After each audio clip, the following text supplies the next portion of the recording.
Biography of Clarence Sawhill. The history of music education in America is filled with individuals who have been influential in its development.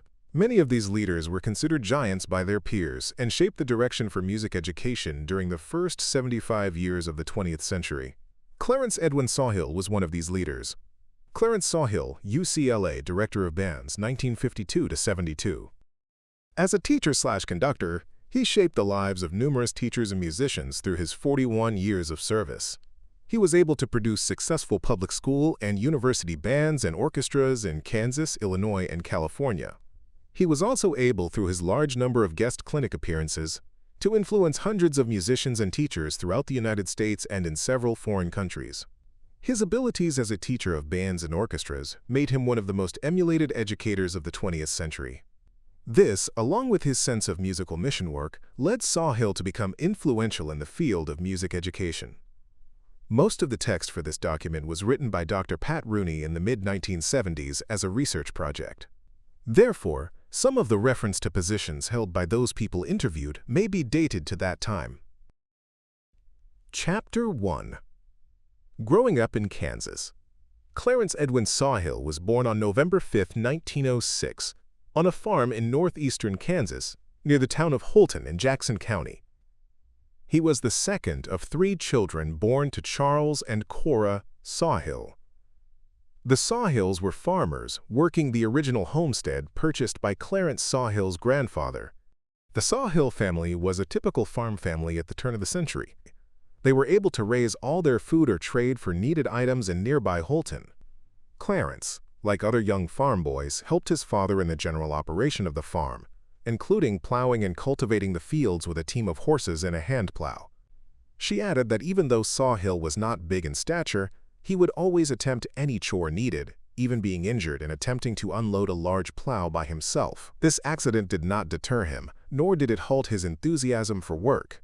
Clarence Sawhill began his formal education at a rural school that was about 1.5 miles from their farm. The Sunflower School, where Clarence's mother had taught, provided his first experience in education. The young Sawhills would ride horseback to school each day after they had performed their morning chores. Music was also important in the Sawhill home. Sawhill's father reportedly possessed a fine bass voice, and all family members sang in the Presbyterian church choir. 2 of Sawhill's aunts, Laura Lentz and Bertha Lentz, played the piano and had fine singing voices. Sawhill began formal piano lessons with his aunts, who also taught lessons in the Holton area. Music was a form of entertainment in the Sawhill household.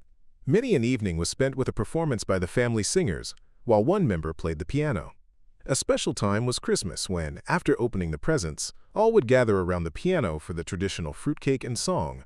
Music became a fascination to Clarence Sawhill, an ingredient that remained throughout his life. Pursuing this dominant interest, formal violin instructions began in the 8th grade at the age of 12 with Jack Davies, a local teacher. In 1921, Clarence Sawhill entered Holton High School, which was a community high school for students in the Holton and surrounding area. He began the study of the baritone, horn, and trombone from Roy Underwood, who was instructor of the Holton Community High School Orchestra and also the director of the Holton Community Band. Underwood became quite fond of young Sawhill and encouraged the young musician to work hard practicing his baritone and trombone. One of the important influences on Sawhill's life was his involvement with the Holton Community Band. The Sawhill family went every Friday night to the town square where the band would perform a concert. The Holton Community Band was comprised mainly of men who had served in the 6th Regiment Band, a National Guard band stationed in Holton. Roy Underwood, who had been an Army band director during World War I, had been appointed its director in 1920. Every Friday night, the Holton Band, garbed in their white uniforms, played concerts in the gazebo on the courthouse lawn. Dorothy Sawhill Roller states that the Sawhill family would never miss a concert because of her brother's great interest in music. Roller notes, Clarence had his favorite spot under an elm tree, from which he could watch the Holton Band and Roy Underwood. Sawhill relates that, "I can still see Underwood standing in front of the band, playing the trumpet with his left hand and conducting with his right." These concerts became a central interest of young Sawhill. After Sawhill began the study of the baritone horn, he was invited to play in the Holton Community Band. It was a great thrill for the young musician to be asked to join the band that he had listened to so often. Christine Underwood, wife of the band director, related her view of Sawhill's association with her husband. One day as I passed the door to our studio, I was surprised to see a chubby, earnest boy, one knee on the floor, in his attempt to play the cornet. It was Clarence. His lips were not for that, so he changed to baritone. In no time, he was in the town band. After quite a while, he came to see Roy to say that he had decided to quit band and go out for football. His place was assigned to another hard-working student, Carl Jacobs, who later became head of music at New Mexico State University. He, Sawhill, once told me, "I would go up there during rehearsals and listen. What bothered me was that Jacobs was playing every note right." In 1924, Sawhill's senior year at Holton, Underwood took the well-rehearsed orchestra to an invitational contest at the State Teachers College at Emporia, Kansas. The Holton Orchestra was awarded a first-place trophy in that competition. It is important to note the influence of Roy L. Underwood on the future of Clarence Sawhill. Underwood was a fine musician who left Holton in 1925 to begin an illustrious career, culminating with his eventual appointment as Dean of Fine Arts Division at Michigan State University. Sawhill states, "Underwood was the greatest influence for me to study music. He stressed excellence in performance and was demanding in obtaining correct pitch and style." Sawhill's activities in high school were not limited to music. He was very active in high school dramatics, performing in several plays, including a major role in the senior play. His performance on the football team brought this newspaper quote, "If every one of the boys on the team had the grit and fighting spirit that Clarence Sawhill has, we would have a better team." Sawhill also participated in the high school chorus and glee club, as well as the church choir. He possessed, like his father, a fine bass voice and enjoyed performing at any opportunity. He was quoted as saying, "I don't think there was ever a time in my life that I didn't want to study music. I wanted to be a high school band director." Sawhill's father had encouraged him to go into the lumbering business, but he was not opposed to Clarence's desire for a career in music. Chapter 2. Bethany College. Roy Underwood strongly influenced Sawhill's decision to attend Bethany College in Lindsborg, Kansas, where Underwood had graduated in 1917. Sawhill chose to attend Bethany College because it was the finest music school in Kansas. From the beginning, music was important at Bethany. During the first year of the college, a rendition of Handel's Messiah was presented on March 28, 1882, a tradition that carries until modern days, and also set the tone for musical performance at the newly founded college. The faculty, although aging when Sawhill was a student, had been either trained in European conservatories or at Bethany. Sawhill relates that they maintained a standard of musical excellence unusual for the era.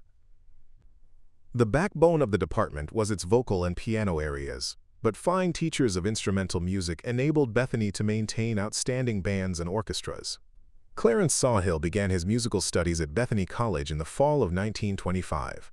He was a voice major, studying privately with Luther D. Mott. Sawhill sang bass in the college choir and in the men's glee club. Mott became a close personal friend of Sawhill's and visited the Sawhills' home in Holton on a variety of occasions. Sawhill also studied trombone and baritone horn with Hjalmar Wetterstrom, who began teaching at Bethany in 1903 and remained on the faculty for 47 years. Wetterstrom also conducted the band and the two orchestras at Bethany. Sawhill played trombone in the first orchestra, violin in the second orchestra, and baritone in the band. Sawhill was very active in all aspects of campus life and was a popular student. In 1925, he and a group of students helped form what has become a famous campus group, the Blue Dozen. This quote also appeared in the Bethany Daisy Annual of 1928. The Blue Dozen, the best pep band in Kansas Conference, lends pep and enthusiasm to the football games and mass meetings. Their untiring enthusiasm at the athletic events was a big factor in the many sweet victories. Sawhill was also very active in dramatics at Bethany. Annie Theo Swenson, daughter of Bethany's first president, was a tremendous teacher of English and drama and presented many fine performances during Sawhill's years at Bethany. Sawhill played the lead in the Show-Off, The Stranger, and several Shakespearean roles. Sawhill enjoyed the dramatic performances and states that he has always exhibited an interest in this medium. He also states that acting offers practice in the use of gestures that a conductor must exhibit on the podium. He tries to display the sense of an actor when he conducts.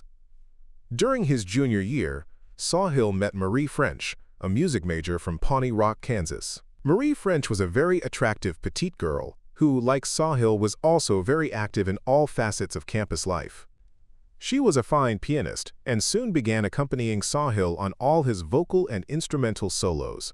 Because of their common interests, their relationship thrived. Sawhill graduated from Bethany in 1929, and after 1 year of teaching, married Marie French on August 30, 1930. Marie Sawhill became very important to Sawhill's career. Her enthusiasm and musical abilities helped in his years of conducting and teaching. She was well respected and loved by all that knew her, and many friends spoke often of her as the, quote, other Sawhill. Chapter 3. The Norton Years. Clarence Sawhill began his career in music education in 1929 as the instrumental music instructor at Norton, Kansas. Norton was a farming community in northwestern Kansas. The rural Kansas town had a population of 2,000 in 1930 and boasted itself with the town motto of the biggest little town in the West. Norton was fairly sophisticated for a small western town, claiming an opera house, theater, and 4 newspapers by 1907. There were 360 students in attendance during the 1930-1931 school term. Sawhill relates that Wendell Nystrom was the principal of the high school program in 1929, and he was very supportive of the music program. The town was very excited about the band, and Hjalmar Wetterstrom recommended the position in Norton to Sawhill. It was an excellent opportunity for a beginning teacher, since it was an all-instrumental teaching position, a rarity in that era of public school music. Sawhill was excited about the chance to teach in Norton. He commented that, "The people were wonderful. I remember walking up a hill from the hotel to the school, and the air was so fresh. I thought if I could just get this job, it would be just what I wanted." After being offered and accepting the position of instrumental music director at the Norton Community High School, he began the task of building a quality music program in rural Kansas. He recruited new students to participate in the program, increased the number of private lessons, and performed at every possible event. The band played at sporting events and parades. Sawhill states that, "I played enough trumpet to get the band through the football season that first year." The Norton Nugget, the school newspaper of November 25, 1931, reports, "Norton Community High School Band goes to Kansas City. There were 13 bands in the parade." Before the main program started, each band was to put on a strut. Norton turned corners and did a countermarch, and they won praise as their lines were perfect and everyone was in step. Sawhill taught all the instrumental music in the Norton schools, which included both the band and the orchestra programs. He also taught private lessons that helped finance the music program. Sawhill accepted the challenge and was extremely interested in each student's progress. He was also very interested in continuing his personal growth by studying privately himself on all the instruments. He would return to Lindsborg for frequent visits and lessons with his former teachers at Bethany College. Sawhill was obsessed with the desire to know everything about the performance practices of all the instruments, a trait that would remain with him throughout his career. Marie Sawhill states, "He had to learn every screw on the instruments in order that he could understand how it would play." Wanting to further his musical training, Sawhill spent the summer of 1931 studying with a variety of teachers. He took classes at the Sherwood Music College in Chicago, where he studied conducting with Victor Grapple. He also studied privately with several members of the Chicago Symphony. Marie Sawhill relates, "It was the beginning of the Great Depression and money was scarce. We borrowed money from every source possible so Clarence could take lessons. Many of the symphony players would teach for almost nothing since they were having such hard times." Sawhill states that some of the professionals would even come to their apartment and teach him 2 or 3 hours for $2.50 and a meal. During Sawhill's 4 years at Norton, he developed the Norton Band and Orchestra into one of the best programs in Kansas. The band was extremely active, competing each year in festivals and contests. By 1931, Sawhill had developed the Norton Band into an outstanding performing ensemble. The Norton Nugget reported, "The largest band in the history of Norton Community High School, a 55-piece organization, will appear in a free concert." In the spring of 1931, the Sawhills attended the National Band Contest that was held in Tulsa, Oklahoma.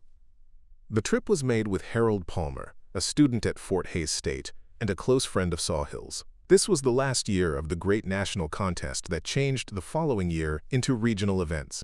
This also marked one of the last appearances of John Philip Sousa, who served as a judge and guest conductor for the massed band performance held in Skelly Stadium in Tulsa, Oklahoma.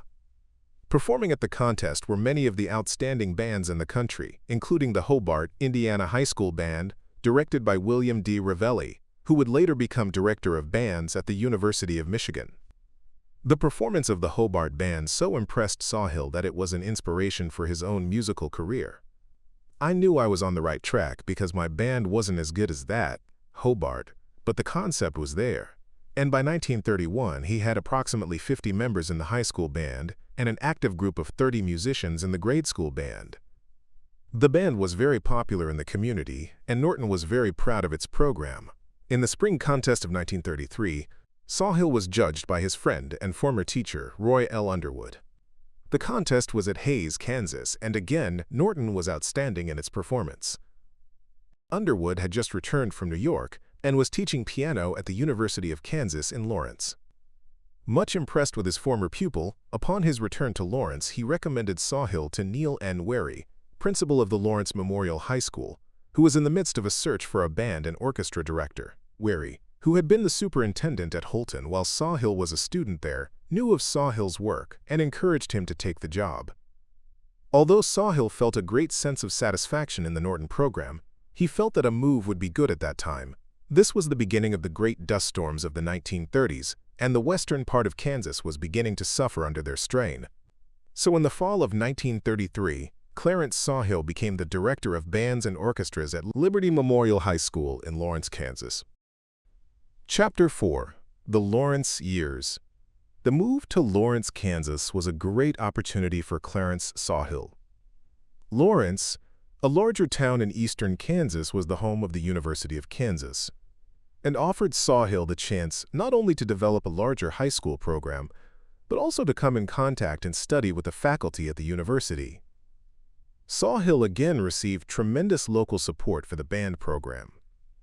Because of the Depression, money was extremely tight, and school budgets were cut to maintain the bare minimum of programs. A great deal of the monies for the band program had to be raised from outside of the school's revenues. Sawhill stated that we would buy instruments from pawn shops in Kansas City. I would pay $25 for a Victor Kahn cornet and $40 for a Selmer clarinet. The band was also given the concessions during the summer months at the city softball park, and many parents pitched in to help the band earn additional revenues. The band also played for all home football and basketball games and presented a weekly concert on KFKU radio in Lawrence. In his first year at Liberty Memorial High School, Sawhill also supervised all the grade schools, taught the junior and senior high school band and orchestra, and directed the Clarence Cameron White Chorus. Sawhill wanted to specialize in the instrumental area, so an assistant was hired in his second year, 1934, to help with the vocal ensembles. This gave Sawhill more free time for various instrumental classes, ensembles, and individual lessons for the students. Also by 1934, Sawhill had increased the size of the high school band to 80 members, achieving success with both the concert and marching band. The following quote from the high school annual helps validate this point. 80-piece marching band marched onto the field in the shape of HELLO for the first football game. It was very significant of the pep and spirit that was instilled in the student body. Lawrence Chamber of Commerce designated the Lawrence Memorial High School Band as the official city band and also gave financial help.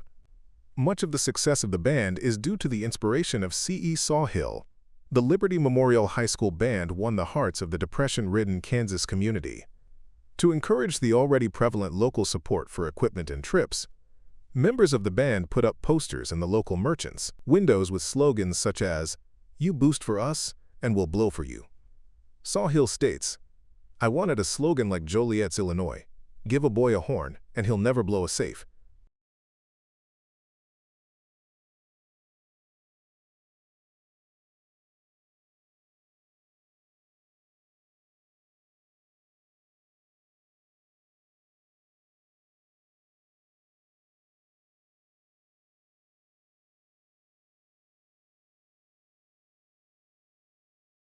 State contests had become equally popular, with 44 states holding contests by 1932. These state-level events were important because a band had to win a first place for 2 consecutive years in order to qualify for the national contests. In 1936, the Liberty Memorial High School Band qualified for the national contest in Sawhill's 3rd year as their director. The band had been selected as the most outstanding in the state of Kansas the previous spring. This was a great honor for the Liberty Memorial students, and much work went into raising money and preparing for the national contest that was to be held in Cleveland, Ohio. The 1936 national contest in Cleveland featured 66 bands from 26 states. Sawhill relates that the band was well prepared for the performance, and the concert was well performed. The Liberty Memorial Band received a 1st division for their concert performance. However, the band was awarded a 3rd division in sight reading. Under national band contest regulations, this dropped their overall rating to a 2nd division. This was quite a respectable showing for a band in their first time in national competition, but Sawhill was disappointed at the rating and felt that he had not prepared the band to the best of their abilities. Sawhill states, "I worked all summer teaching classes in rhythmic counting, student conducting, and sight reading." Harold Bachman, who had judged the band in Cleveland in the national contest, adjudicated the Kansas State contest the following spring in Lawrence. Sawhill relates that Bachman was amazed at the progress that the band had made since the previous year, especially in their sight reading skills. In this, Sawhill's last year at Liberty Memorial, the band again was rated the best in Kansas and also was a 1st division rating at the Midwest Music Festival at Kansas University. They were, however, unable to return to the national contest, since the bands and orchestras were at this time alternating years, and 1937 was the orchestra year. Sawhill was featured in the School Musician magazine in 1936 in their We're Making Music section. Second, it offered him the opportunity to continue his studies on a variety of wind, string, and percussion instruments at the University of Kansas. Through his work at the university, he became closely associated with Russell Howland, woodwind teacher at Kansas, who became one of Sawhill's closest professional and personal friends. This association helped in his eventual move to the University of Illinois. A student of Sawhill's during his Lawrence years sums up her experiences with the young teacher. "He was a talented conductor, I guess, since our high ratings in contest must have meant good musical interpretations on his part. But his real gift is the same as Margaret Mead says she had, a capacity to appreciate other people's work in a way that seems to give them something like a transfusion of energy and brings out in active form all latent talent they have, and then some. Mr. Sawhill is, in other words, a catalyst. He inspires. He makes students devoted to him, and they all want to do their best to please him. He is very human and makes every student feel his personal interest and affection. Consistently, he gets students to perform at a level better than what they are basically capable of. This is Mr. Sawhill's amazing talent. I wasn't ever musical, but he convinced me that I could play well the various flute solos and contest numbers, and somehow I did." Mr. Sawhill used entirely positive approaches. He selected good quality music for us to study. He introduced it to us as something very much worth working on, and we were convinced.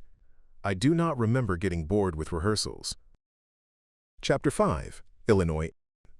In 1937, Clarence Sawhill became the director of the Urbana-Illinois High School Band and Orchestra. In addition, he was in charge of teaching and supervising the elementary and junior school music classes in the Urbana schools. The position also traditionally carried part-time responsibilities at the University of Illinois, where Sawhill would be the assistant director under A.A. Harding N. His duties at the university included helping Harding with the marching band, assisting and playing in the concert band, and directing the 2 sections of the 2nd Regimental Band. Harding had originally offered the position to Russell Howland, but poor health forced him to decline the offer for the position. Howland recommended Sawhill. Howland had been a woodwind instructor at the University of Kansas in Lawrence and had observed Sawhill's work in 1936. A.A. Harding was well aware of Sawhill's skills through their association at the Midwestern Band Camp at the University of Kansas during the summer of 1936. He also judged the Liberty Memorial Band the following spring of 1937. The University of Illinois Band Program was recognized in the late 30s to be one of the outstanding programs in the country. The top group, the concert band, was a large symphonic band of 110 members, was directed by A.A. Harding, The first regimental band, which was in nature a second band, was directed by Mark Hinesley, and the second regimental band was comprised of students unable to make the other two units. The football band, also headed up by Harding, was basically comprised of students from the concert band. Sawhill was well aware also of the scope of the Illinois program and realized the potential of being in such a position. The opportunity to work with Harding would give him an opportunity to direct and play a wealth of band literature. The program was noted not only for the band, but Illinois also hosted the annual National Band Clinic, which was the focal point for school directors in the Midwest. Sawhill stated, "This was the greatest opportunity of my life." In his first year, 1937-1938, the Urbana High School Band attended the National Band Contest in Elkhart, Indiana. The band was awarded a first division. Their program included Les Prelude by Liszt, Beatrice and Benedict by Berlioz, the required number for the 1938 contest in Class A, and the Dunedin March by Kenneth Alford. In addition, Sawhill and the Urbana High School Band performed for the National Band Clinic held at the University of Illinois in January 1938. Sawhill's second year, 1938-1939, saw his duties expanded to include low brass instruction at Illinois, along with his work at Urbana High School. His popularity as a teacher increased with the students, along with his additional responsibilities. These additional duties, along with the expanding program at Urbana, led Sawhill to a full-time position at the university. He received this designation at the beginning of the school year, 1939-1940.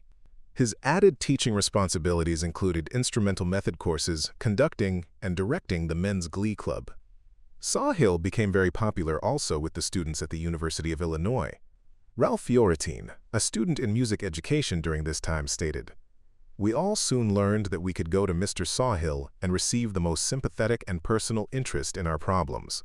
We all began to notice a higher morale among the band members than I ever noticed before he, Sawhill, arrived." Starr adds, "He was so adept at making you feel comfortable. We all were amazed at how he could bring out the best in us." At one of the concerts at the University of Illinois, Sawhill was introduced to Joseph Matty, the director of the Interlochen Festival and Camps. Matty, who was well acquainted with the Illinois program and Harding, had been actively involved in the Interlochen summer programs. Matty was most impressed with Sawhill's work at Illinois and offered him a position on the staff at Interlochen for the following summer. This was a great opportunity for him, and it marked the first of 10 summers he would spend at Interlochen. Sawhill would use these summer sessions to develop his teaching skills with a constant series of sessions with the various guest artists. He stated he spent several sessions with Langenis, Emery Remington on trombone, André Andrade on oboe, Percy Granger on programming, Vladimir Bakalinkoff on conducting, and Joseph Matty and Thaddeus Giddings on music education. Sawhill conducted 8 national radio broadcasts over NBC with both the Interlochen High School Band and the chorus that he also directed. He also conducted the Michigan All-State Band that rehearsed at Interlochen during the summer. Sawhill stated that, "Interlochen was a real break for me. I got to meet many of the top teachers in the country and had the opportunity to ask them questions about problems that I had in my own teaching." Equally important to Sawhill during Illinois years were the National Band Clinics. Started in 1930, these clinics became vastly successful and popular. Harding used these events to demonstrate his concepts and teaching techniques and to perform new band literature. Publishers brought their most recent publications to be performed, as well as the required music for the national regional contests. This practice offered Sawhill the chance to conduct and hear the latest in band literature. The clinics were so widely popular that Sawhill received national recognition through his participation. Chapter 6. The War Years.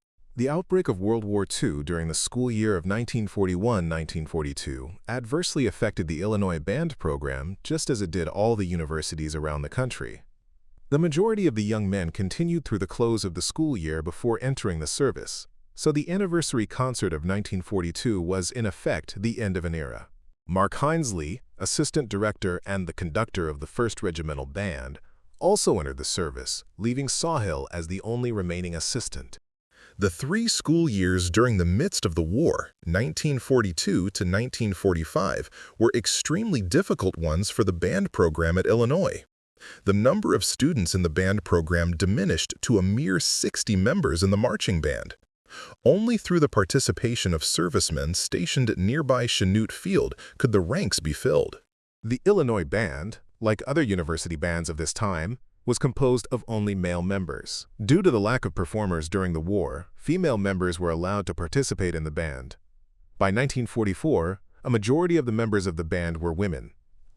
During this time, Sawhill became more involved in the administration of the band program. He began taking more responsibility in designing the football shows and helping Harding to maintain all aspects of the band department. He was given the title of assistant director during these years, which was the position formerly held by Mark Hensley. The 1943 anniversary concert reflected the feeling of the times with the presentation of many patriotic numbers. Sawhill conducted a group of these numbers with the band and the men's glee club. The school years of 1945-1946 and 1946-1947 were the last for the Sawhills at Illinois. The end of the war in 1945 meant the return of soldiers and students to the university campuses. Sawhill had been active at Interlochen and at various high schools in Illinois, but his first venture as a continuing summer band camp clinician came in 1947. Harold Palmer, a longtime friend of Sawhill and the band director at Fort Hays State University in Hays, Kansas, asked Sawhill to work at his first camp in the summer of 1947. Little did either of us then realize that this camp would develop into one of the largest in the U.S., and that Clarence would return every year for the next 25 years. This exciting first experience with a camp other than Interlochen gave Sawhill a taste for something that he thoroughly enjoyed, working with young students and helping other teachers to improve their teaching techniques. In spite of the increased enrollment in the band program at Illinois and a return to pre-war standards, these last 2 years were difficult for Sawhill due to the pending retirement of A.A. Harding. Mark Hensley returned in the 1946-1947 year to resume his position as the assistant director. He was heir apparent to the position of director of bands upon Harding's retirement. On the other hand, Sawhill had remained at Illinois during the war and had become more involved in the internal operation of the Illinois band program. There was much speculation concerning who would follow Harding into his position. The speculation ended, however, when Clarence Sawhill announced that he had accepted a position at the University of Southern California, which was to begin in the fall of 1947. After Sawhill left Illinois, he remained in close contact with Harding, and they were close friends until Harding's death. Harding made several trips to California to visit the Sawhills and watch his work. J.D. Morse stated that Harding would come out to visit Sawhill at USC and would stand outside the band room until Clarence was finished with rehearsal. Ralph Ryorentine also related, "Some of my fondest memories are those times when Mr. Sawhill left Illinois and came to California. Mr. Harding, after his retirement in 1948, would visit the Sawhills, who would have a dinner and a get-together at their home for all the Illinois band alumni and Mr. Harding. Mr. Harding even visited my home. It was at these occasions, more than any other time, that the mutual respect and love the two men had for each other showed." Chapter 7. The USC Years 1947 to 1952. In 1947, Max T. Crone, Dean of the Fine Arts Department at the University of Southern California in Los Angeles, contacted Clarence Sawhill about the possibility of his becoming the director of the marching band at USC. Crone, also an Illinois graduate, knew Sawhill through their work together at Interlochen in the summer. USC, a private university, was a national football power, and the Trojan marching band was visible through the popularity of the football team. Although he loved Illinois, Sawhill decided to take the position in California, so in the fall of 1947, Clarence Sawhill became the band director at the University of Southern California. Ralph Rush, who was the director of the concert band at USC, had heard that Sawhill was considering the position. Rush, who was the head of the music education department and had been a successful band and orchestra director in Cleveland Heights, Ohio, called Sawhill and told him that if he would come to California, he could also direct the concert band if he wished to do so. The University of Southern California was a private university whose staff consisted of several prominent names in the music field, including Ralph Rush, Max Crone, and Ingolf Dahl, as well as Robert Marsteller and other professional players in the Los Angeles area. The facilities Sawhill found at USC were certainly less than desirable. The first band facility he moved into was an old livery stable on Hoover Street. J.D. Morse, who was a student at USC and became Sawhill's music librarian, stated, "It was a stable used by the cinema department during the war. We converted it into the band room with the band practicing in the open area in the middle. However, when it rained, we were out of luck. After 2 years, Sawhill moved the band into an old 2-story barracks building on the west part of the campus. Morsh states that, "We built storage upstairs and the band rehearsed downstairs where Clarence and Ingolf Dahl had their offices." When Sawhill arrived, the band uniforms were maroon pants and tops with Pershing-style caps. It was during his second year at USC that the uniform was changed to the famous Greek Trojan look of the helmets and caps. Sawhill stated that Tommy Walker was responsible for getting the new uniforms going. "We wanted something that would be unique to USC." Tommy Walker, who was the drum major of the Trojan band, was also the place kicker for the football team. He would suit up for each of the games and then put a white uniform over his football uniform for the halftime performances. Walker, who later became entertainment director for Disneyland, was helpful to Sawhill in many of the theatrical aspects of the marching band. Sawhill stated, "During the first year, the USC band was relatively small and unskilled in marching routines. We had about 75 in the band, but they were very enthusiastic about their performance." Wayman Walker, who was a student at USC and later became band director at the University of Northern Colorado, stated, "The band at USC at this time was primarily made up of male ex-servicemen who were taking advantage of the GI Bill, many who had experience in professional playing or teaching. This was also a time of great interest in college sports, and Saturday afternoons would find 90,000 spectators crammed into the Los Angeles Coliseum to cheer on the Trojan football team." The band became a big hit with the fans as Sawhill changed the style of the band drastically that first year. Morsh stated, "The band was in the fashion of a Big Ten band with that big band sound Sawhill wanted." Frank Erickson, a trumpet player in the band and also a veteran, began arranging for the marching band. Erickson stated, "Clarence and I sat down and he described some of the things he wanted in the arrangements: fewer after beats in the horns, better sax lines, a more melodious bass part, and single woodwind lines." Morsh stated, "The marching band shows were simple but well thought out. It was a team effort of all the band staff with Clarence having the final say. The music was really different. We even did things like Purple Carnival on the field." The USC football team was very successful during the 1947 season, and the Trojans were selected to play in the Rose Bowl in Pasadena, California on January 1, 1948. USC was to oppose the University of Michigan. This, of course, meant that the famous University of Michigan band under William D. Revelli would make an appearance at the halftime festivities. Sawhill saw this as a great challenge and stated that the students were very excited about this opportunity. Sawhill and the Trojan band worked very hard in preparation for their performance. They wanted to be as sharp a unit as possible. Sawhill stated, "The Michigan band was excellent, as was usual for their shows, but the USC Trojan band put on a more than respectable show." It is also interesting to note once again the meeting of William D. Revelli and Clarence Sawhill after an association of 17 years. One of the dramatic maneuvers of the USC marching band during this time was their entrance into the Los Angeles Coliseum. The band would march into the Coliseum down the ramps in what was called the Perry-style entrance. Sawhill used this as a spectacular setting by performing music such as the march from Tchaikovsky's Symphony No. 4. In 1948, J.D. Morsh had arranged a concert band setting of the music from the movie Captain of Castile.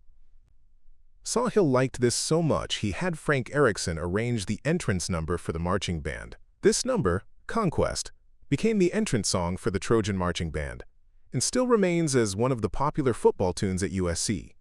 In 1948, the concert band at USC numbered 75 performers. Although many were good players, they had not been exposed to some of the better band literature. Sawhill recalled, "Mr. Harding would loan me his arrangements, including Psyche and Eroge, Meditation of Theash, and Ein Heldenleben. The students had never played any band music like this, and they began to develop a great deal of interest in the band." By the spring of 1949, Sawhill had developed the University of Southern California Concert Band into an outstanding organization. The literature performed on the concert that spring included The Silken Ladder by Rossini, Death and Transfiguration by Strauss, arranged by Harding, and Jericho by Morton Gould. Max Dalby, director of bands at Utah State University, was teaching in San Diego during this time and heard the USC band on tour. Dalby commented, I never had heard a band even remotely approaching this group. All the band directors were tremendously impressed. It was a large band of symphonic proportions, and the musicians were phenomenal. Sawhill's years at USC were very successful musically, but he remained unhappy with the continued lack of facilities and the limited funds allocated to the program. Sawhill had wanted to model a program after Illinois, where music education was paramount. USC was not geared as a teacher education institution and did not give priority to education courses, especially in the field of music. Emphasis at USC was not placed on the band program as Sawhill had known at Illinois. Because of these restrictions, Clarence Sawhill began to feel a measure of discontent. In 1952, John Vincent, chairman of the music department at the University of California at Los Angeles, approached Clarence Sawhill about assuming the position as director of bands at UCLA. Sawhill had met Vincent at Morehead State College in Kentucky while doing clinics on that campus. Vincent was aware of Sawhill's work at both Illinois and USC and felt this was the person to fill the UCLA job. He was also interested in bringing to UCLA a top-notch director of national caliber and to model the UCLA program after the fine band programs of the Midwest. The move for Sawhill was agreeable, since he felt he needed to return to a public university. He also saw UCLA as a fast-growing institution with a greater number of students to draw from. UCLA was also in the process of planning a new music building, and Sawhill welcomed the thought of having adequate facilities in which to work. Sawhill stated, "I told John Vincent if I took this job, UCLA, it would be my last move." Chapter 8. The First Years at UCLA, 1952 to 1956. UCLA, like other post-war university bands, was co-educational with 80 members in the marching band. Nick Curea, a member of the UCLA band in 1952, stated, "The shows were basically patriotic in nature. Even later, when we began doing more Hollywood-type productions, Mr. Sawhill always liked the patriotic numbers." In his second year, UCLA won the Pacific Coast Conference and played Michigan State in the 1954 Rose Bowl. The band had grown to 120 members, and their show for this big occasion was quite spectacular, including their rendition of The Toy Soldier, which became a tradition with the UCLA band. Before Sawhill went to UCLA, the band students received no academic credit for their participation in either the concert or the marching band. Sawhill presented a proposal to the university officials, stressing the importance of the performance and training laboratory. Beginning in the fall of 1953, the students were given credit for their participation in the band program, both in marching and concert. Soon, Sawhill began adding additional members to his staff. In 1954, David Baskerville became associate director. Beginning in the fall of 1956, Kelly James became the associate director. James, who came to UCLA as a graduate student, remained to be involved in the band program until his death in 1981. The concert band program of 1955 lists Robert Winslow, band manager, Eugene Mitchell, Conrad Hicks, and Samuel Terry as librarians, Robert Barnum and Charles Reed as equipment managers, William LeBlanc in charge of publicity, Alan Lasnover, uniforms, and Donald McCampbell, drum major. By 1955, the UCLA band had returned to an all-male marching status, with females only participating in the concert band program. During the Korean conflict, many of the former servicemen left school for a brief time, but by 1955, the UCLA band program was in full swing. Sawhill was now the director of one of the top university programs in the country. Like USC, UCLA was a major football power and also used the Los Angeles Coliseum for its home games. The football shows during these years were basically pageantry with more and more Hollywood influence. Kelly James became more involved with the charting and arranging for the marching band. The collaboration was a good one, and Sawhill was extremely supportive of James and was always at the marching rehearsals to assist in any way he could. Although James would arrange the music and teach the drill for the shows, Sawhill was always active in the preparation of the music. Nick Curea stated, "Kelly organized and taught the shows, but Mr. Sawhill was the father figure and teacher who we all turned to when we needed something." The concert band program also began to develop quickly upon Sawhill's arrival. As with the USC band, Sawhill had many outstanding players, and the band began taking on a fine, disciplined sound. Programs of these first years indicate that Sawhill used many of the numbers he had performed with the USC band, including many of the Harding transcriptions. One of the interesting performances included that of the Arnold Schoenberg Theme and Variations, Opus 43A. Sawhill stated, "When the Schoenberg Variations came out, I didn't understand the piece. I assumed it was sort of a row number, but I couldn't find it. I kept playing it at the piano, but I felt a sense of romanticism in it. I asked the pianist Gwendolyn Kodolsky, whose husband had played a lot of Schoenberg, about this piece. She said, any music that is worthy of anything has a certain amount of romanticism in it. I have never forgotten that. If it doesn't have continuity and a certain sense of romanticism, it is not worth it." The concert band program of the spring of 1955 shows a band of 94 performers. It was a large ensemble that took on the symphonic proportions of the Illinois bands of Harding. It is interesting to note that Sawhill used 7 flutes, 20 clarinets, 3 oboes, 4 bassoons, and 6 saxophones in the woodwind section. In the brass section, he used 12 trumpets and cornets, 9 French horns, 4 baritones, 6 trombones, and 4 tubas. The literature performed during this program included Overture for Band by Mendelssohn, Chorale and Alleluia by Howard Hanson, and Morton Gould's Jericho, a Sawhill favorite. The majority of the literature was original band music. Few transcriptions were programmed. Although there were several of the Harding transcriptions performed, the number soon diminished. Also of interest during this period was the fact that in 1952, Sawhill began a 2-year term as president of the College Band Directors National Association. The election to this post led the UCLA band into a position of acting as a reading ensemble for all new band publications. Publishers sent Sawhill their latest releases for him to read and comment on. His reviews appeared in several publications. This allowed Sawhill to become even more aware of the new band literature, giving the UCLA program an added impetus.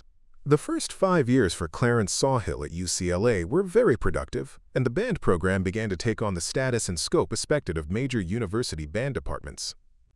Sawhill established the marching and concert band as the example of the West Coast. Many students began coming to UCLA due to Sawhill's reputation. The move from USC seemed to be the right thing for Sawhill, and the program was beginning to move into a more established role. Chapter 9. UCLA, 1957 to 1961. By the fall of 1957, Sawhill had developed the UCLA band program into one of outstanding quality. In fact, the UCLA program was the most respected one on the West Coast. The scope of the program was one of music education as well as the training of future band directors. It must be noted that although the modern concept of the wind ensemble had not yet been popular on the college campuses, Sawhill was already ahead of this movement with his establishment of a year-long concert ensemble. Programs of the fall concerts of 1957 and 1958 showed typical Sawhill programming, including original band works together with student ensemble groups. Although they were never listed, Sawhill always ended a concert with a series of marches. This was in keeping with the tradition established by Harding with the Illinois band. Due to the numerous clinics Sawhill began working, many outstanding students came to UCLA due to their contact with him. Those names would include Charles Delancey, Richard Dufalo, Donnell Randall, Don Shelton, Dick Pickard, David Duke, Art Briegleb, Tom Scott, Bernie Pleicher, David Breidenthal, and Barbara Winters. The spring of 1959 saw the concert band in a most prolific season. Along with their normal March and May concerts, the Department of Music sponsored a festival of contemporary music by American and British composers. On the concert band's program for the festival, notable compositions included performances of Ingolf Dahl's Concerto for Saxophone and Wind Orchestra, Symphony II by Frank Erickson, and Bernard Rogers' Japanese Dances. The March concert included a performance of William Schumann's When Jesus Wept, featuring Barbara Winters on oboe and David Breidenthal on bassoon rather than the normal trumpet and euphonium setting. Winters, who had met Sawhill in Logan, Utah during his many visits there for clinics, later became co-principal oboist in the Los Angeles Philharmonic. The literature program during the 1960 and 1961 years were typical of the Sawhill pattern. The opening number usually was one that was of a slower tempo and mood, often from the Baroque period. Sawhill stated he would program this type of number to establish the proper mental and musical attitude. Often these were preludes and fugues by Bach or other works of this nature. Small ensembles and chamber music were always important, and Sawhill usually featured one on both halves of the concert. Soloists were also often used. They were for the most part students from this band, rather than faculty members or guest artists. Marches were usually not listed, but the concert would end with one or more of Sawhill's favorites, most often by Sousa. His favorites included Manhattan Beach, El Capitan, and Stars and Stripes. Also, it must be noted, Sawhill would frequently perform one of Harding's transcriptions, mainly Ein Heldenleben and Psyche and Eros. The UCLA marching band had also established itself as the leader on the West Coast. Kelly James had taken a full-time position on the band staff as assistant director. His role had increased until he became totally in charge of the football band and the varsity band with Sawhill in a consulting role. Sawhill continued his activities as the musical director, but James was in charge of charting and teaching the drill aspects of shows. During the 1950s, many camps were started around the country shaped after the camp at Interlaken. Due to this increase in camps, many university directors, such as Sawhill, began directing camp bands during the summer months. By the late 50s, Sawhill was so active that his schedule was totally booked for the entire summer. Sawhill was so active that he would even print his summer schedule for his students and friends so they could keep in contact with him during the summer months. A brief listing of these activities included East Texas State, Tarleton State, Texas, University of Texas, University of Kansas, High Plains, Kansas, Fort Hays State, 1947 to 1967, 1971-1972, Ashmark, 15 years, Moorhead, Kentucky, Gunnison, Colorado, University of Kentucky, Peabody at Baltimore, University of Illinois, Pocatello, Idaho, 1946 to 1968, Utah State University, 20 years, University of Maryland, Nashville, Tennessee, International Music Camp, Utigard, Arrow Bear Music Camp, California, 20 years, Siskiyou Band Camp, Washington, Southwestern Oklahoma Band Camp, University of Nevada, Reno, Cazadero Music Camp, Berkeley, Drake National Music Camp, Midwestern University, Texas, Arkansas Tech, University of New Hampshire, West Texas State, Sul Ross College, Texas, University of Portland, Fresno State College, Northern Michigan, Michigan State University, and Brigham Young University.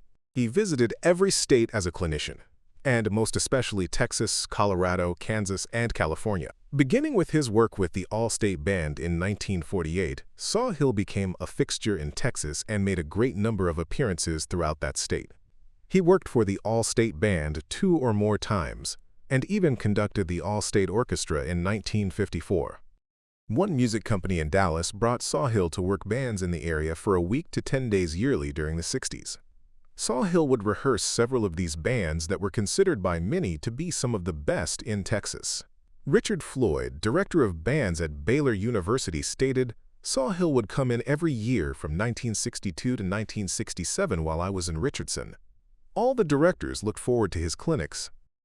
William Hill stated, "I can recall one spring when I was working with him at UCLA. He did 17 all-state bands in a row, only taking time for the Easter weekend to remain home with his family."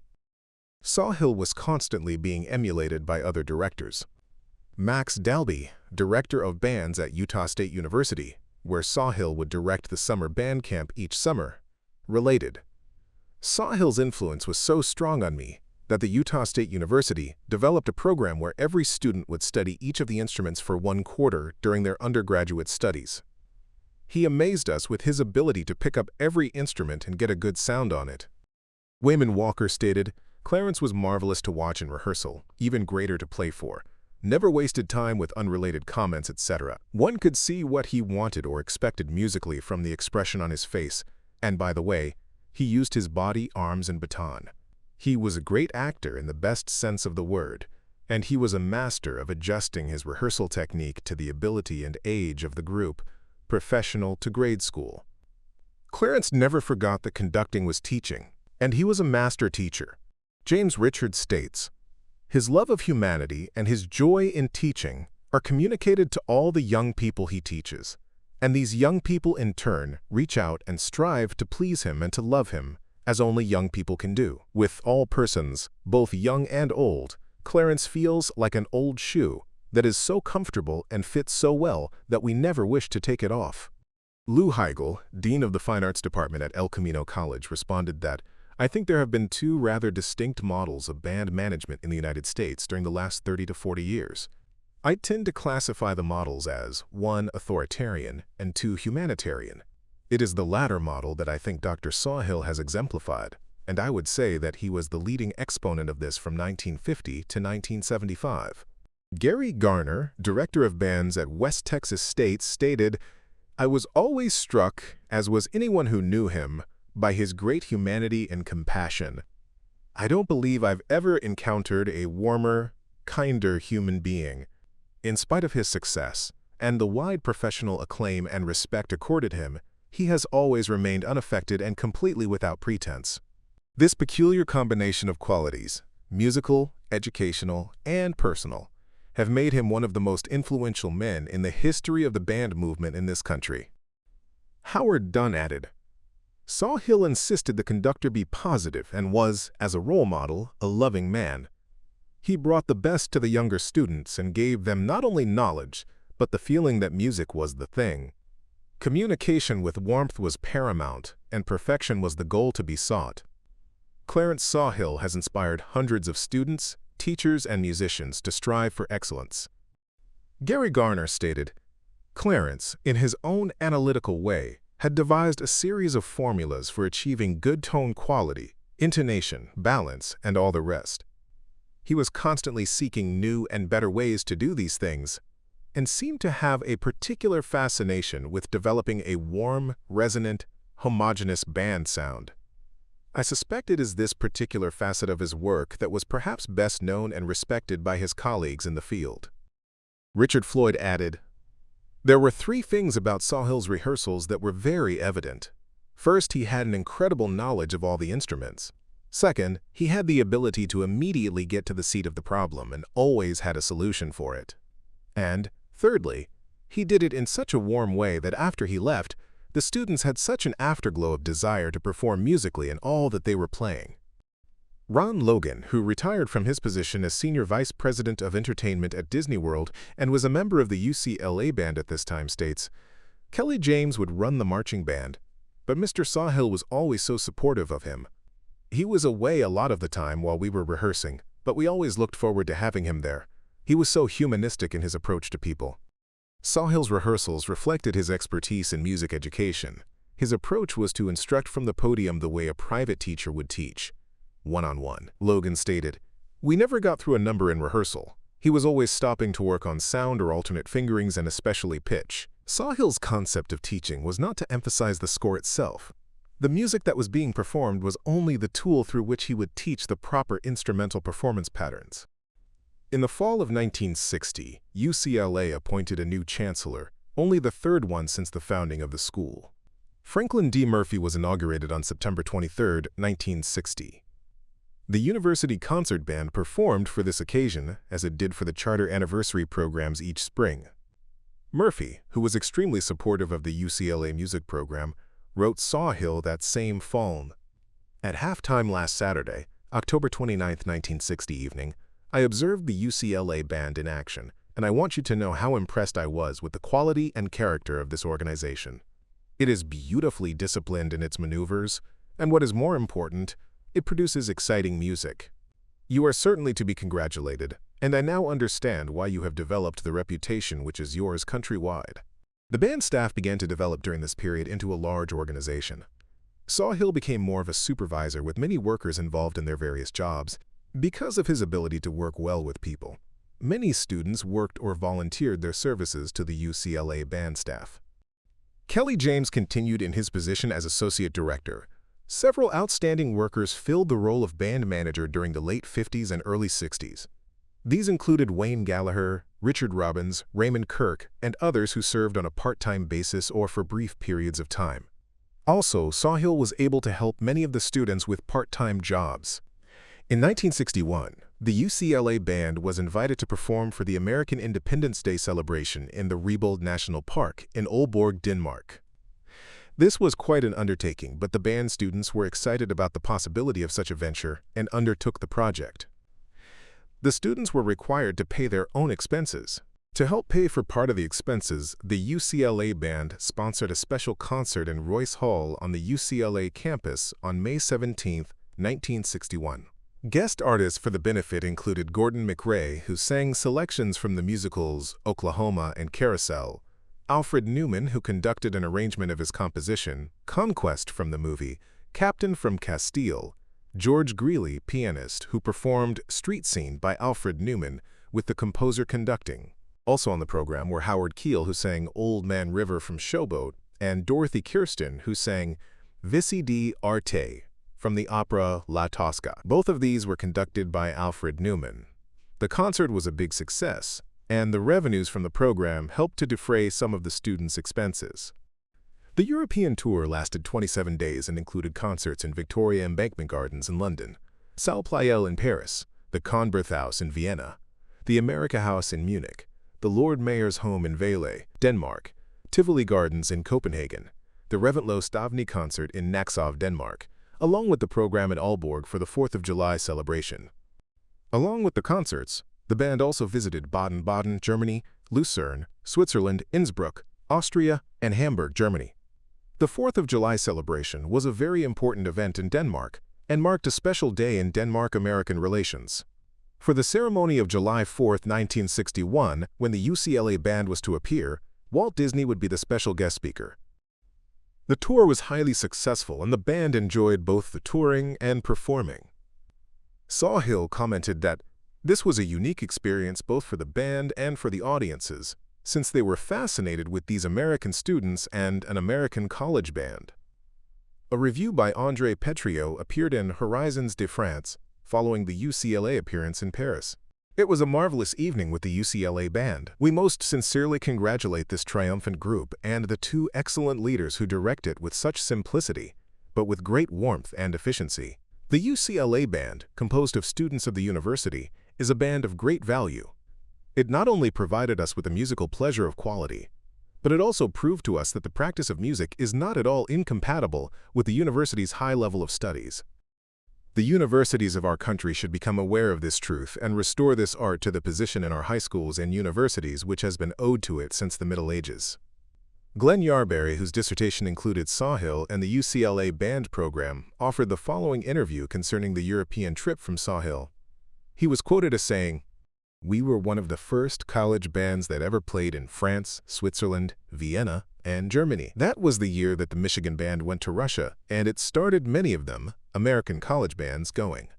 I was very concerned about the European tour. We never really lost anybody or any interest out of that trip.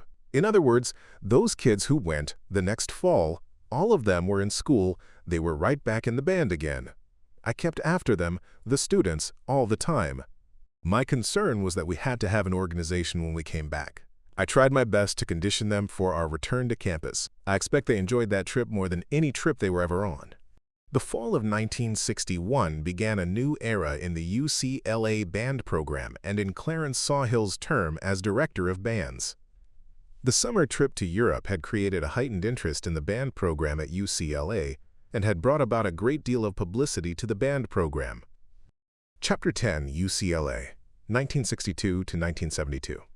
The band program began to take on a larger role with the beginning of the national attention given UCLA with their winning basketball team. Starting in the winter of 1961-1962, UCLA, under head basketball coach John Wooden, played in their first national championship in the NCAA playoffs in Louisville, Kentucky. From the 1963-1964 season until Sawhill's retirement in 1972, UCLA won the national championship 8 times, including 5 times in a row. The heightened activities of the basketball program brought about more importance to the basketball band and varsity band program. Kelly James was in charge of this program and managed all aspects of its operation and performance. It also must be noted that beginning in the early 60s, Sawhill began more and more developing his role as a clinician with numerous guest appearances throughout the country.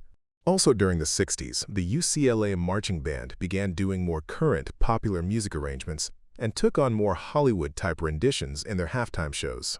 Many of the current movie and television themes were used in these routines. Timely and recent events were also used as themes for many of the productions. The band continued their system of splitting the weekly rehearsals, with the marching band only practicing 2 days during the week. Monday was devoted to concert bands, Wednesday to ensembles, and Friday was the rehearsal for the varsity band. This schedule remained intact throughout the 60s. The school year of 1961-1962 saw the establishment for the first time of a wind ensemble. Sawhill had maintained the large symphonic-type concert band until this development in 1961. He maintained the concert band that, in nature, was a second group. A check of the program shows that, although the title of wind ensemble is given to this group, Sawhill's preference for the more lush sounds of the concert band persisted. The instrumentation during the 1961 to 1964 years usually included 6 to 7 flutes and 1 piccolo, 2 oboes, 12 clarinets and 1 E-flat clarinet, 2 alto clarinets and 4 bass clarinets, 2 bassoons, 4 saxophones, 8 trumpets and cornets, 4 to 8 horns, 2 baritones, 3 to 5 trombones and 1 bass trombone, 2 tubas and percussion to match the compositions. Seldom was there a single player to a part, as is seen with many wind ensembles. Although the use of the wind ensemble remained through the next 10 years, Sawhill never felt comfortable with this smaller instrumentation. The larger symphonic band would still be the major concert group used by Sawhill in his major concerts. During this period, the UCLA band program had become established as the Center for Instrumental Music Education on the West Coast and noted for the training of band directors. Students wanting to become band directors came to UCLA for their degrees and to study with Sawhill. A check of programs of the early 60s shows many names who were to become high school directors in the California schools. Also, there were many graduate students who came to UCLA for their advanced degrees and also to work with Sawhill. Many of these later established themselves in public school and university roles. Some of these would include William Hill, director of bands at California State University at Los Angeles, Lloyd Cook, supervisor of music in the Garland, Texas schools, Ron Logan, senior vice president of entertainment at Disney World, and Louis Heigl, director of fine arts at El Camino College. By 1965, the UCLA band calendar showed a vast assortment of performances and displays the many different functions of the UCLA band. These would include 12 concerts, 5 on the UCLA campus, and 7 on tour, including the CBDNA performance in Tempe, Arizona, performances at all the UCLA home football games, and a show at the University of California in Berkeley, along with 2 guest marching appearances at high schools, the normal school pep functions, a concert for the groundbreaking of the Jules Stein Eye Institute. The Spring sang at the Hollywood Bowl, and the varsity band's performances at 21 basketball games. The size of the band staff had increased to keep up with the large amount of activities. The staff now included Sawhill and James, along with the band manager, 4 equipment managers, 2 librarians, 2 uniform managers, 2 publicity managers, and several additional assistants. The students began taking a more active role in the organization and operation of the band program. The size and scope of the band made this a necessity, and the period of the 60s also became a time of more student involvement in university operations and input both at UCLA and around the country. By 1966, the band staff had increased even more, with an additional 10 student helpers and 3 graduate assistants. In 1964, the UCLA Concert Band performed for 2 different College Band Directors National Association conventions. In February, the band performed at the Western Division Convention that was held at the University of Redlands in Redlands, California, just outside of Los Angeles. For this program, Sawhill selected the Vittorio Giannini Symphony No. 3 for band, Fantasia in G major by Bach, arranged by Goldman, Petite Suite by Claude Debussy, and Theme and Variations for percussion by William Kraft. Also, the band performed the Toccata, Theme and Variations by Leonard Berkowitz, one of the compositions which was nominated to be performed at the National CBDNA Convention the following winter. In December of 1964, the UCLA Concert Band played for the National CBDNA Convention held at Arizona State University in Tempe, Arizona. For this concert, Sawhill performed the miniature set for band by Donald Whitt, Incantation and Dance by John Barnes Chance, and the first movement of Robert Washburn's Symphony for Band. Also on the program was the first concertino by Guildhall, played by William Hill on the soprano saxophone. A highlight for Sawhill and the UCLA concert band occurred during the fall of 1965. The band performed the Sinfonietta by Ingolf Dahl on their fall concert. Dahl, who had been the orchestra conductor at USC while Sawhill was the band director, was a close associate. Although this was not the premiere performance of the work, Sawhill and Dahl worked closely in preparation of the work, and the students involved were greeted to a great collaboration between conductor and composer. The work, which has become one of the most respected works for wind groups, was commissioned by the Western and Northern Divisions of the College Band Directors National Association in 1961. The concerts by the wind ensemble and the concert band during the 1965, 1966, and 1967 seasons included a variety of literature and a definite move towards music of a more contemporary nature. In 1965, programs list performances of Gunther Schuller's Meditation and Václav Nelhybel's Prelude and Fugue, both listed as West Coast premieres on the program. In 1966, Rafael Juarez Castellanos conducted his new composition, Paladins del Espadín, and other notable compositions, including a performance of the Symphony for Band by Paul Hindemith, Nelhybel's Trittico, and Harold Pottinger's Suite for Band. In 1967, the band performed Norman Delojoyo's Scenes from the Louvre, Jupiter from the Planets by Gustav Holst, and Mendelssohn's Overture for Band. The marching season of 1965 was climaxed with the UCLA band's performance at the 1966 Rose Bowl. The game would match Michigan State against UCLA, who had won the Pacific Coast Conference. The UCLA band published an elaborate press guide that pictured all the units of the band program and individual pictures of all the bandsmen. The marching band of 1965 numbered 147 members that the press guide claimed to be the largest marching band on the West Coast. The show for the Rose Bowl on January 1, 1966 included a pre-game of Strike Up the Band and a cursive UCLA. The halftime production included a California theme and a takeoff on the television show That Was the Week That Was. The press guide showed that the band's schedule preceding the bowl would include a performance and free time at Disneyland and 2 first-run feature movies shown especially for the band during this week. The literature programmed with the UCLA bands during the last years of the 60s by Sawhill fits the pattern that he had followed throughout his years in California. The concerts would generally open with a slower composition, often a transcription. The concerts always featured student soloists and more especially ensemble groups directed by Paul Tanner, brass, and Mitchell Lurie, woodwind. Sawhill kept true to many of his favorites. As in the past, one of the Harding transcriptions would be programmed. Also, there would generally be a Frank Erickson composition listed. However, it must be stated that Sawhill did not shy away from the newer band pieces and met them as a challenge. Sawhill stated he had a difficult time with many of the more complex pieces in mixed meter, but would work hard to master the work as best as he could possibly do. He stated, "I had trouble getting across mixed meter to the students. I was a romantic. I understood Wagner and Strauss. I would walk around the block in pulses of 3s and 2s and then change on every beat. I could not play or understand many of the modern techniques, but I was interested in teaching them."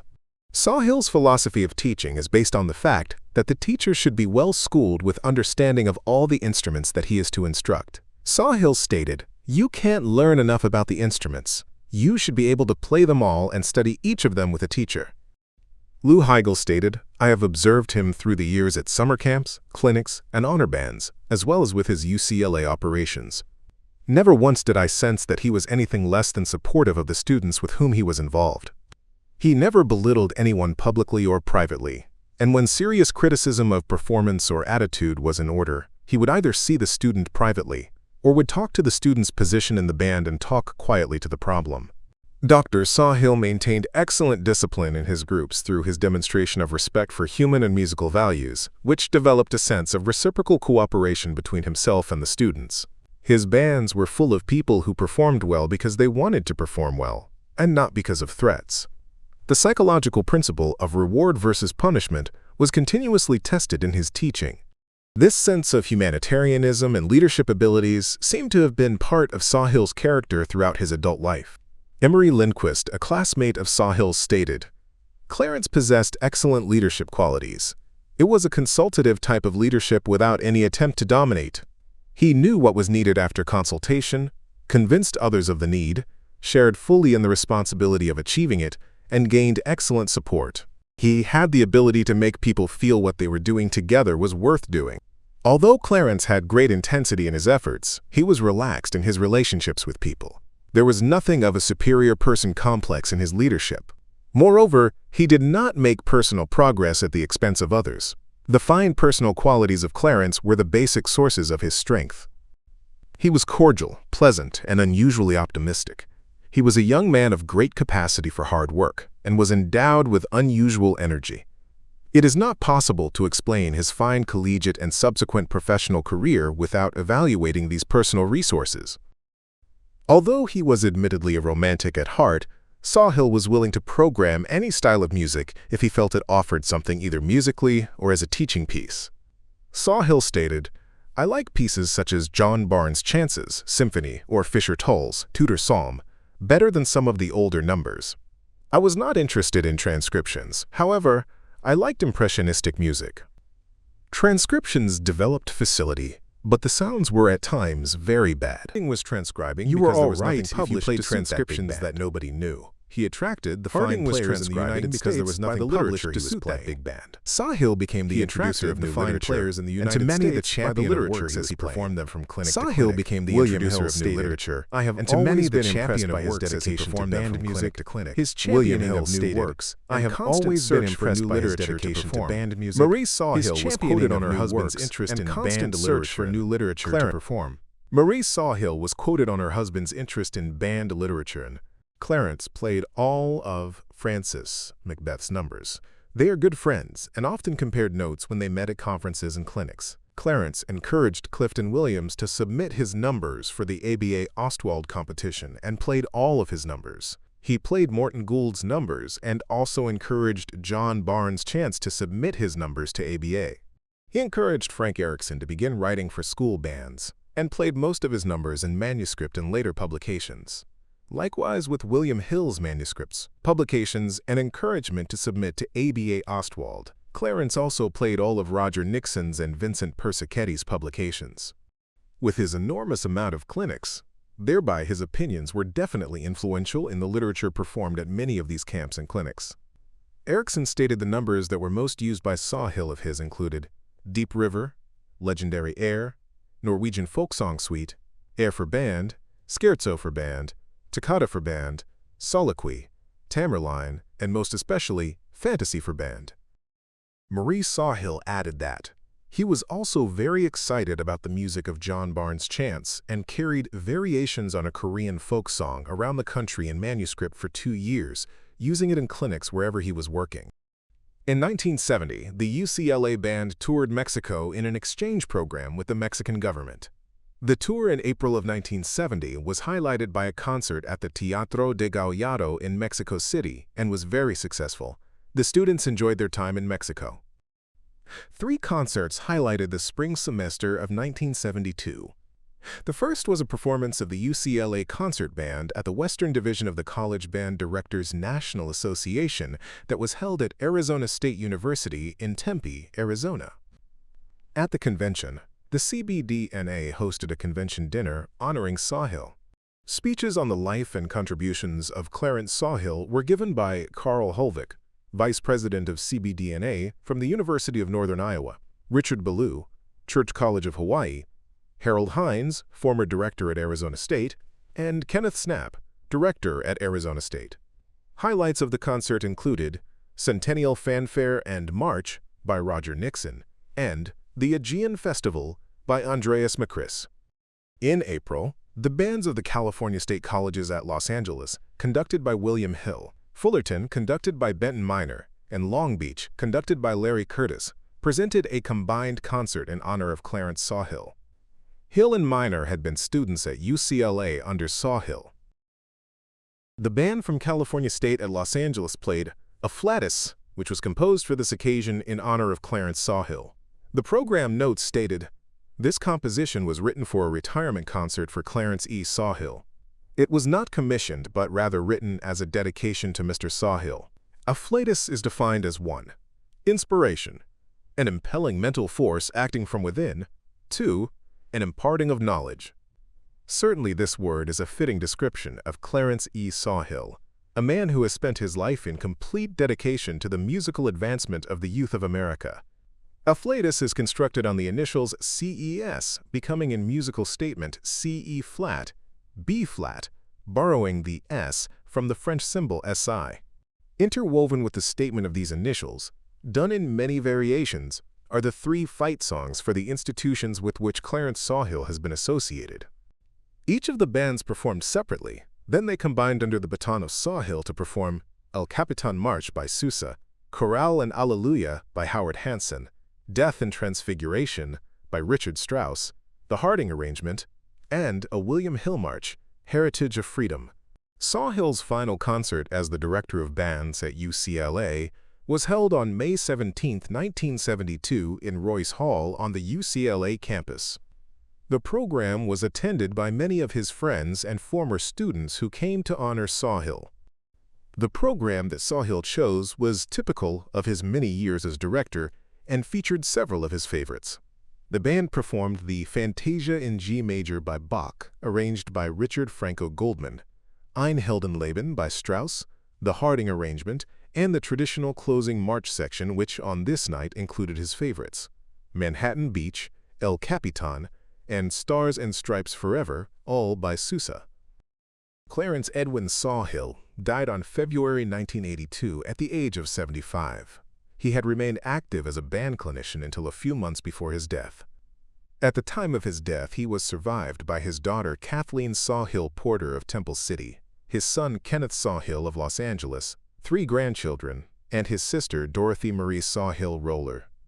His wife, Marie French Sawhill, preceded him in death on May 31, 1980. In 2002, the UCLA Band Program established the Clarence Sawhill Memorial Endowed Band Fund at UCLA to support band scholarships and other program needs.